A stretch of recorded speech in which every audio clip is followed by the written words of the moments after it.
and welcome to Transformation Now. Hi, I'm Rita Rocker Craft with SoaringHigher.rocks, and I'm here today just to share some information from my newest book, and also a speaker and a trainer, and I have a lot of great information for you today. It is actually information that you could get a copy of the study guide.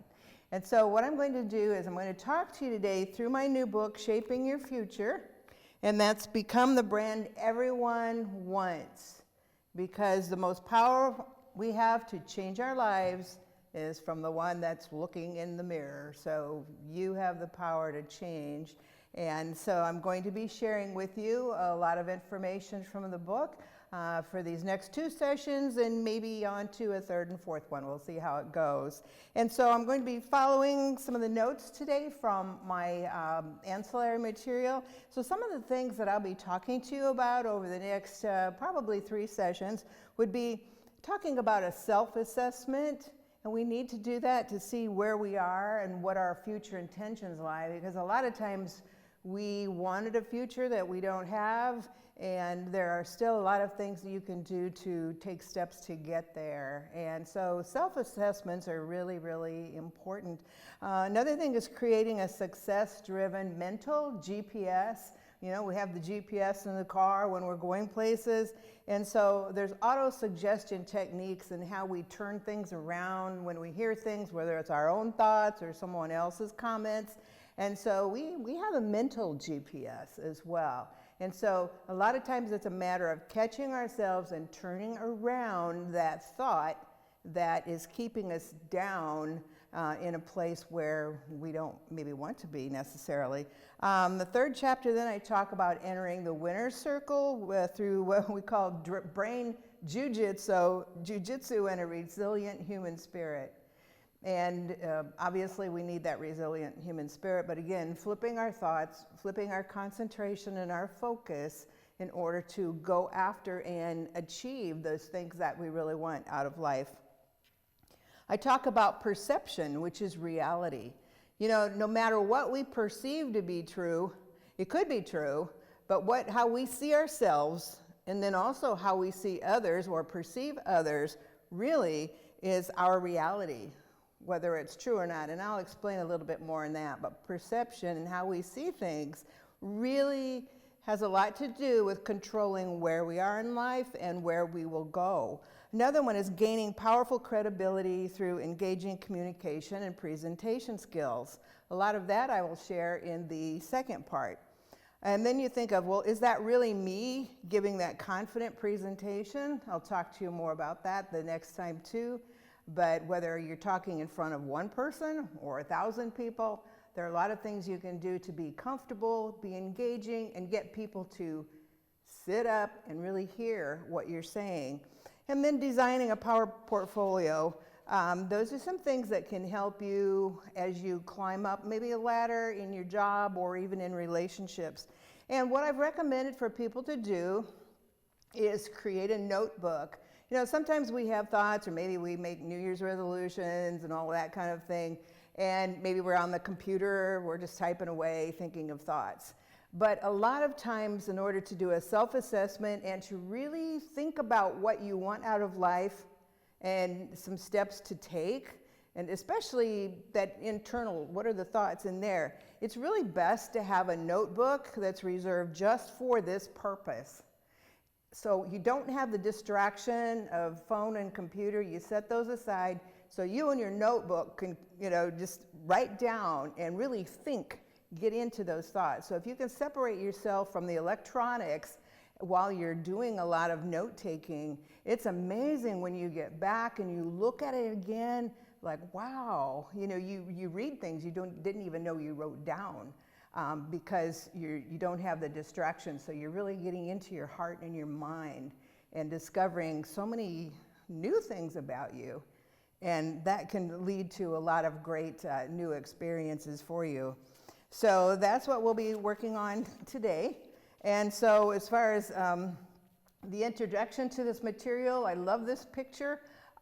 It shows a really cute cat sitting on a stool looking into the mirror. But what the cat is painting is a big tiger. And it's so cool because the cat is looking at itself in the mirror. The architect is us, and then designing this big tiger. And so lots of times think about it like that. How we see ourselves and believe others see us will determine where we end up in life. And that is so, so true. And so the most important attribute about this book is that it equally impacts us personally and professionally. And I like to do that in all my materials because, you know, we go to work, we come home, and then we have a home life. But those two cannot be completely separated.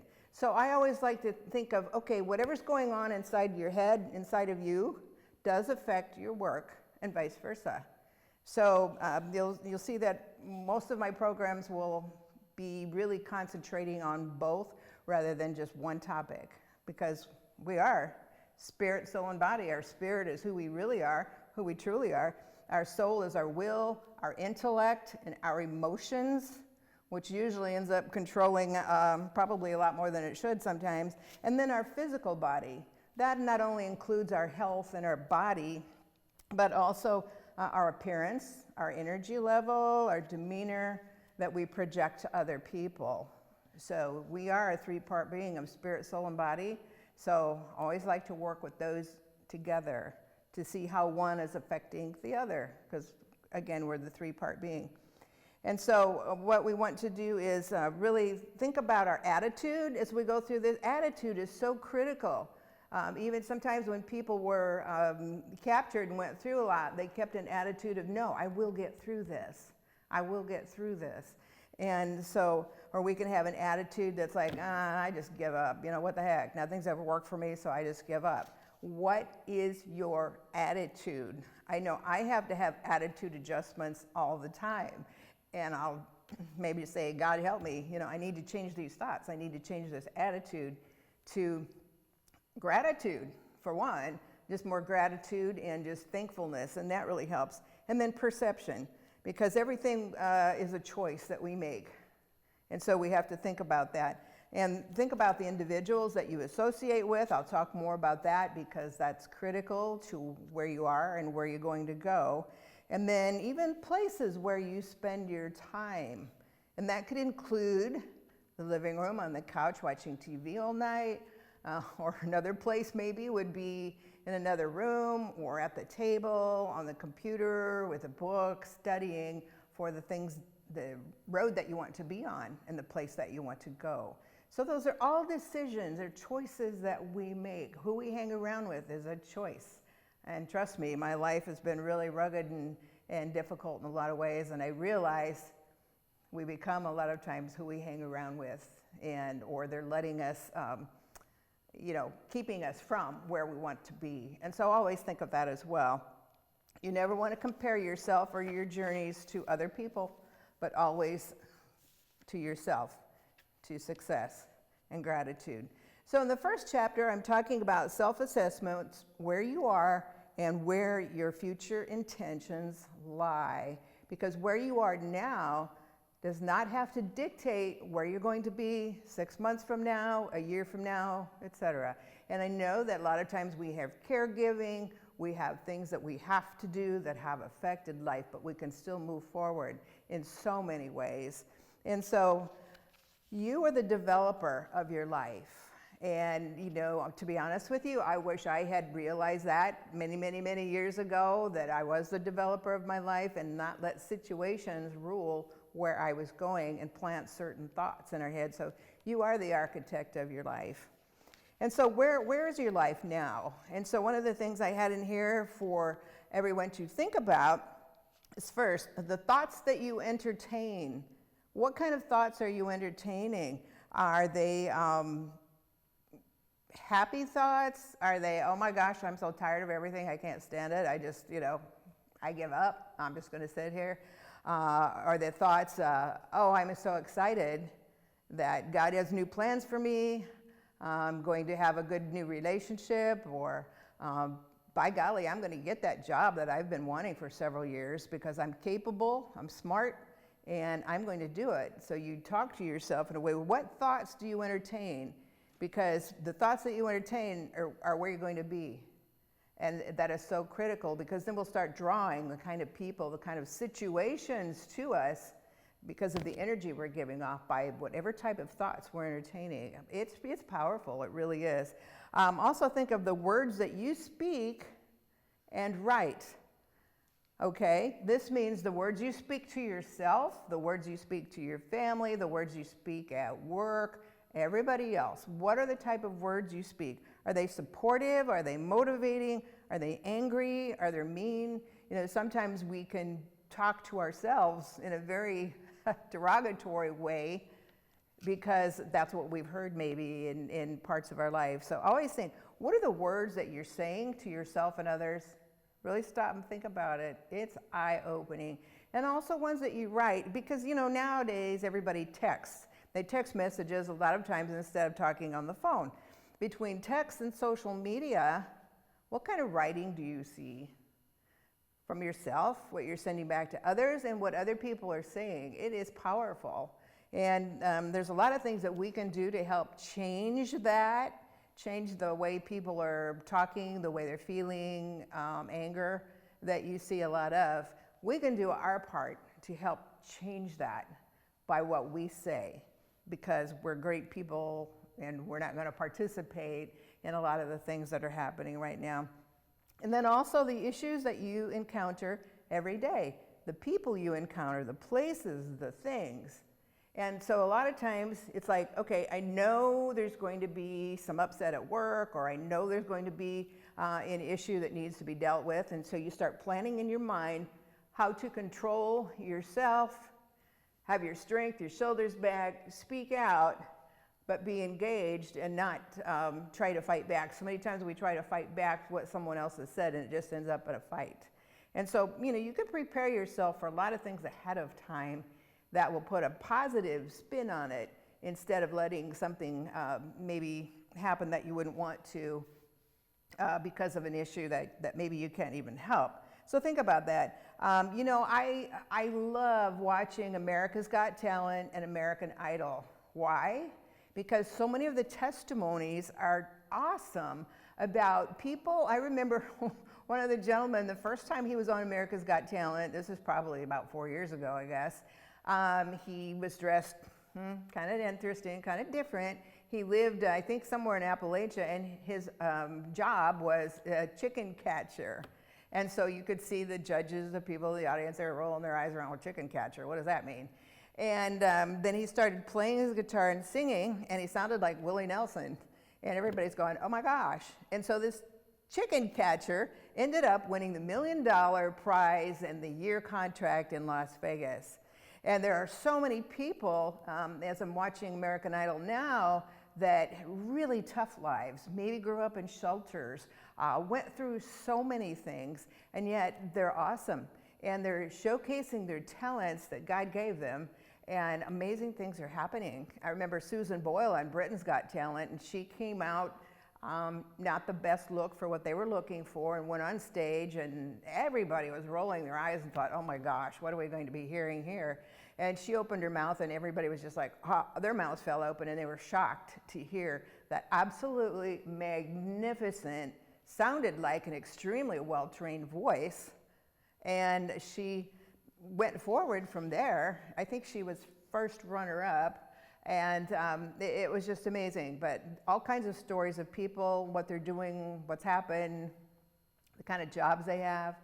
But they got that break, and they ran after their goal, their dream, and they're going forward now. So we all have the ability to do that. I mean, I've been watching NCIS New Orleans, because there's not a lot on right now, and you see the gentleman that is in the wheelchair, and he's a mega mind, I mean, just brilliant at the technical issues.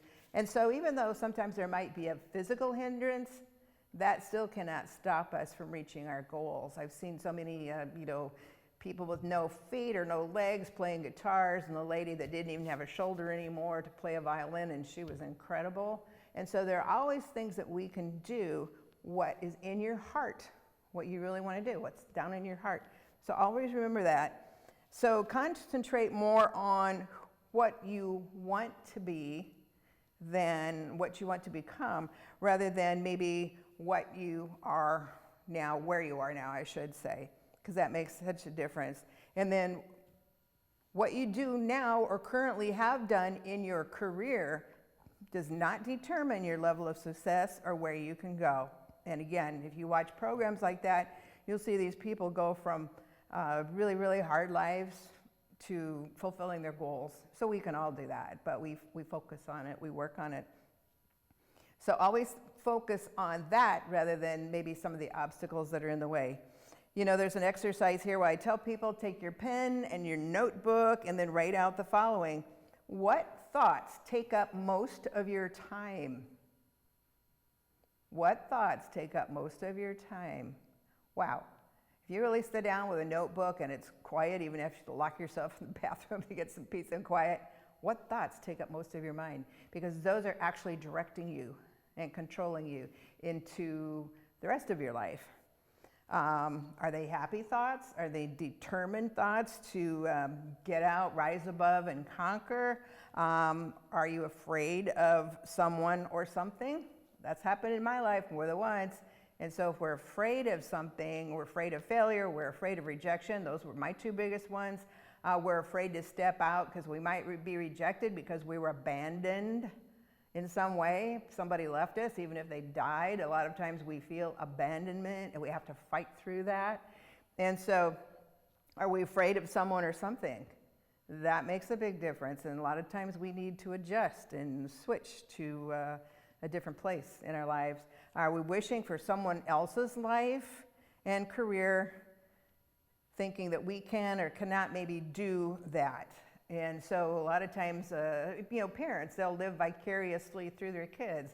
They wanted a football player. The kid wants to be a technical person, doesn't like football, but sometimes people are pushed into an area that's really not them because someone else wants them to so they can experience that. So think about that too, because that's really very, very important too.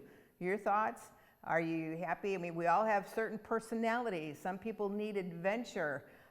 Some people need to sit quietly and do work where they just concentrate on it and they don't have anything else around them.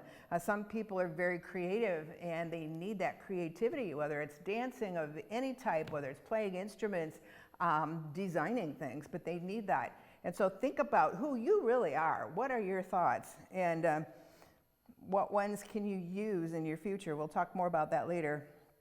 So what you do believe will happen versus what can happen. What do you believe, what have you believed up to this point could happen? And then now what can happen if there's no obstacles? No, a lot of times we just have to think about it and see ourselves in our mind doing what we love, even though we're not there right now and don't know how we're going to get there. But it happens to people all the time. They visualize. It could be people winning pageants. It could be people winning Olympic gold medals or any kind of medals or, last night's basketball game or whatever. We visualize in our mind what we're going to do. So then when we get out there, it's already planted in our head. So we're comfortable with it then. Taking classes maybe is something, that would definitely help a lot of times in an area that you would love to be in. There's a lot of classes you can take that will help you towards your goal. Sometimes we may think, well, if I go this way and do what I really want to do, I'm going to lose this person in my life. So there again, figure out, is that something that's keeping you back from something better? So those are all really, really important. How long have I allowed myself to feel down or defeated? I would say most of my life, I allowed myself to feel down and defeated. And so think about that. How long have I allowed? Because a lot of it is what we allow to happen. And it's amazing when you start thinking about those things. How do I speak to myself? Do I speak to myself kindly? Do I motivate myself? Give myself a pat on the back?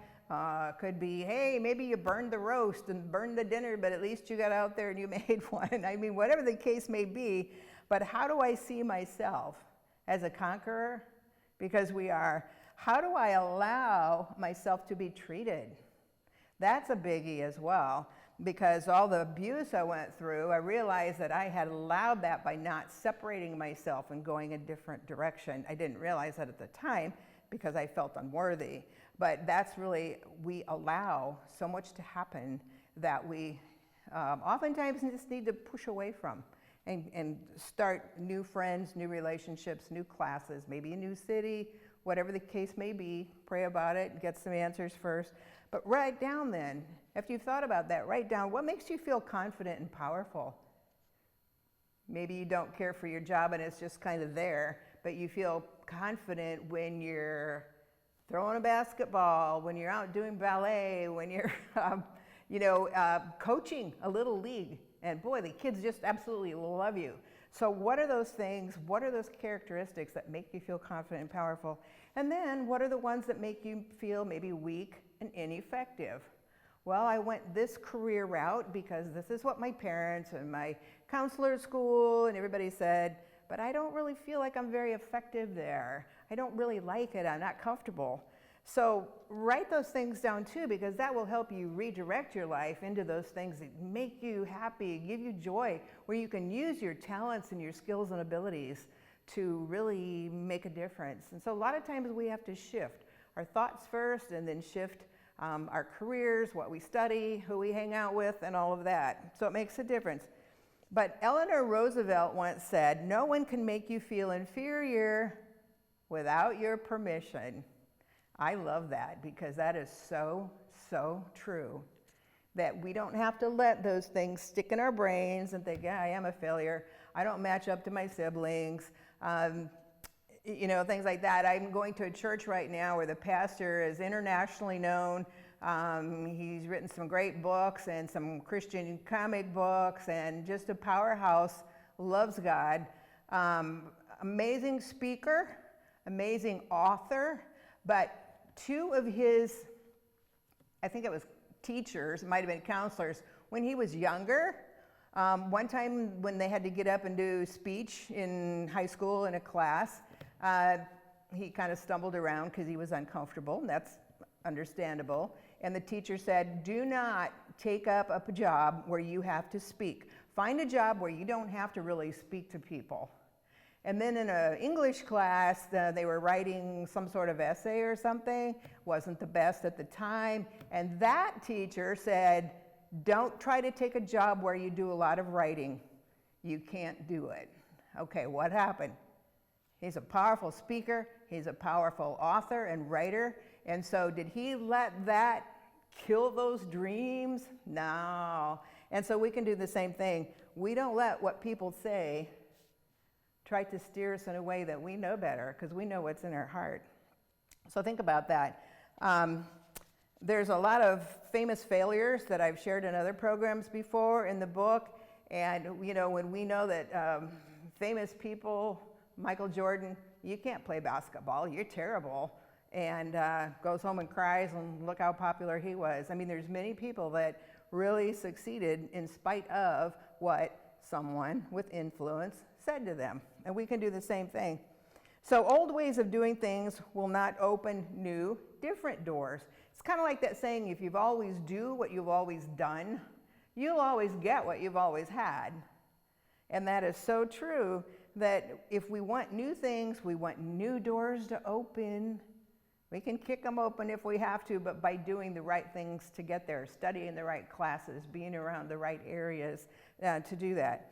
So always think about that. Hit the reset button so you can kick your way out of that box.